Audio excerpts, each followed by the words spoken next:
Hi, everybody, and welcome back to Bog Panda. I am Kelly at KELLYTHUL on Twitter and Instagram.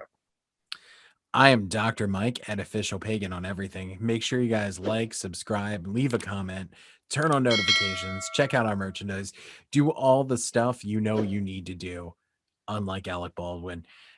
Now, did you almost trip over that when you were doing the intro? Uh, no, I felt a little pang of loss, you know, an old friend's not with us anymore. It's true. And it was like, so that made me a little sad, but yeah, it is going to be, I have to be pretty purposeful for a while here because um, uh, there's gonna be the stray squat cobbler that kind of comes out every once in a while. I'm gonna assume, but Bug Panda is so fun and nice to say too. So hopefully I'll overcome it really well.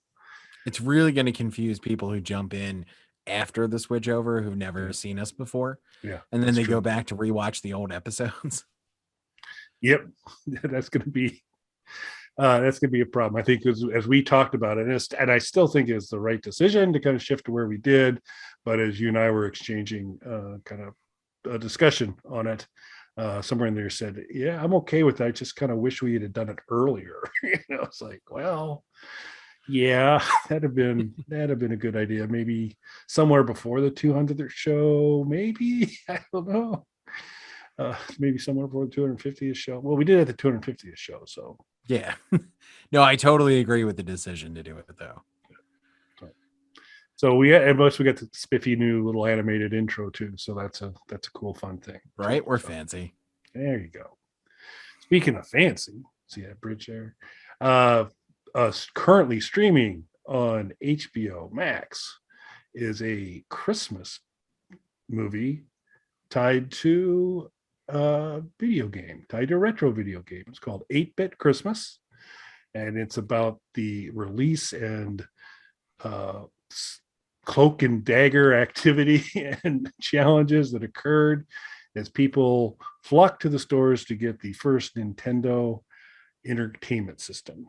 And Neil Patrick Harris is in it. It the previews. I have not seen the movie yet. I'm looking forward to watching it. Have you had a chance to I have not watch it? watched it yet. I think it's going to be this weekend. Yeah. So it's the holidays, perfect time to watch it. We wanted to kind of give it a plug because it was pretty excited. Set in the mid 80s, and we kind of have a little bit of a joke about that to begin with as he's telling the story, whether it's 86 or 87.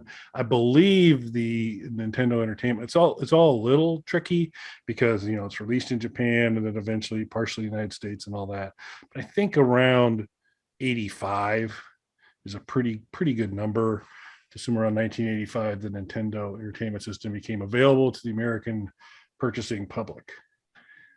Was that a console you ever had? Yes. So I was a little bit familiar with Nintendo. So for anyone who doesn't know, Nintendo made handheld games here. Not like Game Boy, but like the Tiger Electronic style handheld games with the calculator level graphics on them, under the Game and Watch banner. So I'd seen a few of those before. And in fact, Game and Watch has recently made a little bit of a comeback. They've been putting them out for anniversaries of their big titles. So last year it was for Mario Brothers. This year they did one for Legend of Zelda. And you get, because obviously technology has come a significantly long way with the Game and Watch now.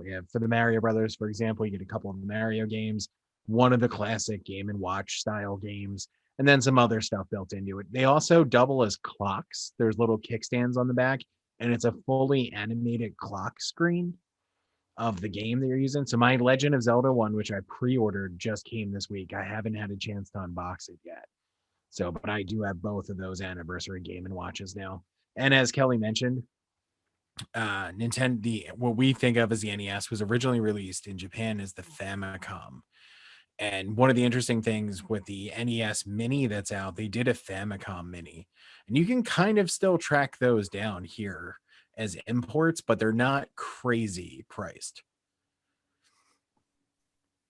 Yeah, and the packaging, in the Nintendo Entertainment System, first of all, was it wasn't a game machine, it was an entertainment system.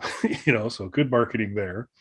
And it's the emergence of the classic gray design that continued to kind of carry forward through to the Super Nintendo as well. And 8-bit gaming, 256 colors is your top point. 256 kind of sprites is going to be another limit. There are a lot of things that 8-bit would do that would limit, and some pretty creative things were done to make that look kind of cool. And as cool as you could make 8-bit look, there people got good and kind of cheating and working within the confines. You had to be a really good programmer to do that. Until 16-bit came along, and I don't do my factors of 4 and 16 really well, but a lot more colors than 256. And the with the Super Nintendo, and that was about 5 years later, around 1990. Uh, and Sounds about right. Nintendo was a little bit later to the 16-bit party, because you had TurboGrafx 16, Genesis was out first, and then TurboGrafx 16. Nintendo did do things though that people really preferred over those other ones, specifically with the colors. Super Nintendo had more color than Genesis did. A lot of people felt that gave it better graphics. It's really more colorful graphics, but they do look great, those games. So I can see where that comes from. Uh, Sega, on the other hand, always had faster games. And that's an interesting thing going back playing the old NES games now. At first, I thought like it must be the emulation. I was playing Double Dragon and things like that. And that game is so slow. But then I was thinking back on it, I was like, no, this is the way the game played. And I was watching a couple of like, history of Double Dragon videos and things like that. And they were like, yeah, these games are just so slow when you're trying to get through those early Double Dragon games. And it's true because they hadn't figured out those tricks yet, like you were talking about, to kind of work within the confines of what Nintendo had created there. So when you're playing particularly the first two Double Dragon games, there's never more than three characters on the screen at the same time. Tons of flickering when you're trying to fight two characters at the same time, and it just slows down to like single digit frame rates constantly when you're within touching distance of anything. yeah, yeah, and so the 8-bit Christmas, is the first of, I guess this is World War One of the console wars, of people flocking to stores to get something that is either intentionally or not intentionally provided, provided in a limited supply to kind of increase that desire to purchase and go through it. So a lot of it's going to be the movie itself is going to kind of cover that, the select few that get it become heroes, and the different schemes people come up with. So it looks like a really fun movie.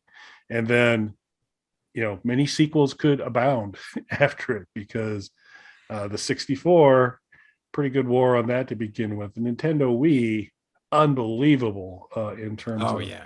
someone who is, if you're in the market to get a Nintendo Wii, it was a tough deal. And then of course you've seen that pretty consistently play out with new iterations of the PlayStation, as well as the Xbox as well. So it just, every new console comes up, there becomes this big angsty first day purchase kind of thing.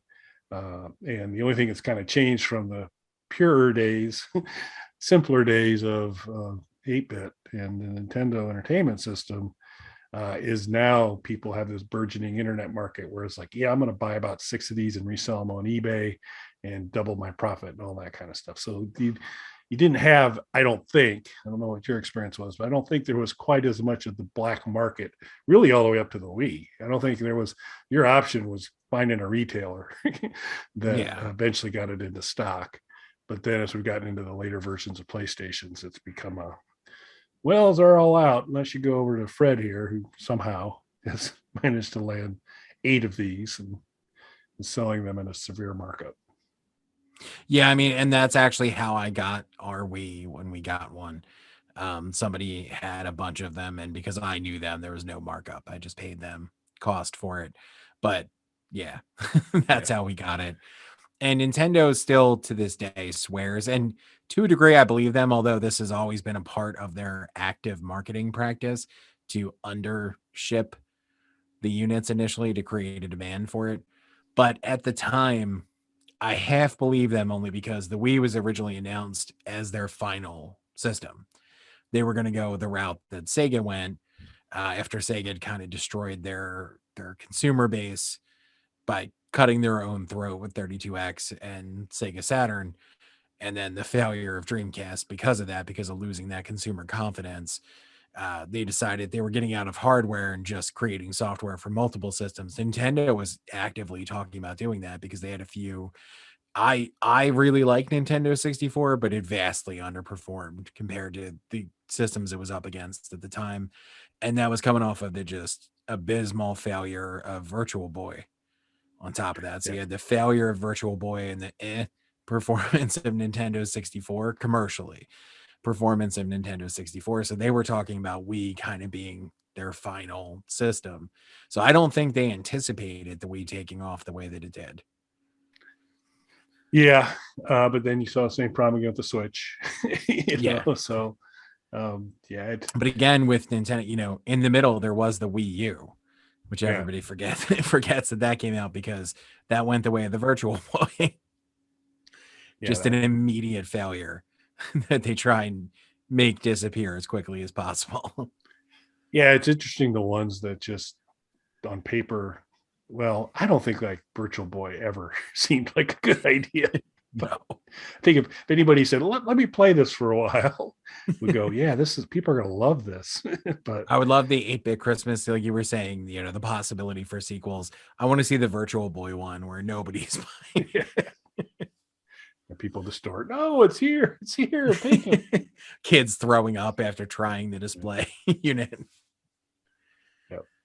But it's the holiday season. This looks like a really fun movie, and it kind of taps into some cool nostalgia, and so we wanted to kind of do a show to kind of promote it and say you got to take a look at it, reminisce a little bit about other console challenges and all of that.